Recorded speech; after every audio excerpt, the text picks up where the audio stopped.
Rancangan Peraturan Daerah tentang Perlindungan wan Pemenuhan Hak Penyandang Disabilitas ditetapkan menjadi peraturan daerah dalam rapat paripurna yang dipimpin Ketua DPRD Wan Wali Kota Banjarmasin bersama SKPD di lingkup pemerintah Kota Banjarmasin di ruang rapat paripurna Gedung DPRD Banjarmasin, Kamarian, Kamis 1 September 2022.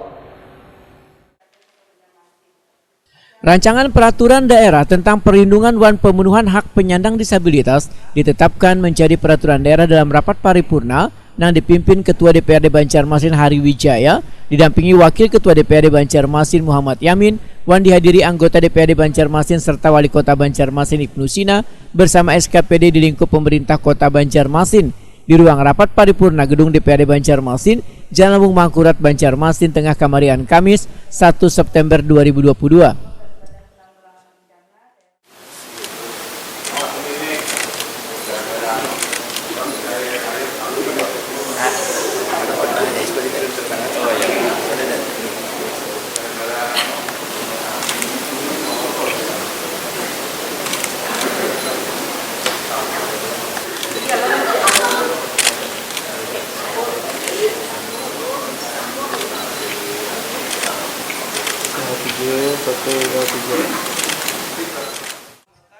Ketua DPRD Banjarmasin Hari Wijaya Wetakuni Primati usai rapat memudahkan sebelum disahkannya Raperda Revisi Perda Nomor 9 Tahun 2013 tentang Perlindungan wan Pemenuhan Hak Penyandang Disabilitas ini, anggota Pansus beberapa kali mengundang bubuan difabel untuk meminta saran wan masukan.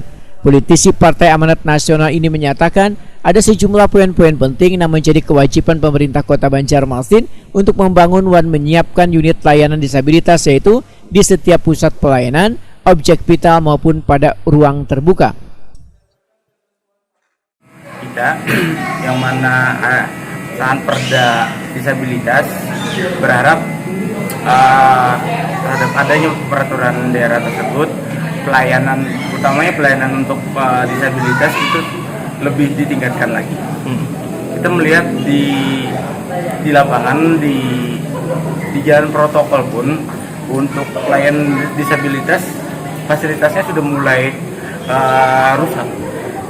Fasilitas seperti kita berharap adanya perbaikan dan mungkin peningkatan lagi lah terhadap pelayanan untuk penyandang disabilitas. Wali Kota Banjarmasin Ibnu Sina menyatakan adanya payung hukum Raperda Perlindungan wan Pemenuhan Hak Penyandang Disabilitas ini menjadi bukti bahwa Dewan bersama pemerintah kota berkomitmen mewujudkan kesetaraan terhadap penyandang disabilitas serta menjadikan Kota Seribu Sungai ini sebagai kota ramah disabilitas.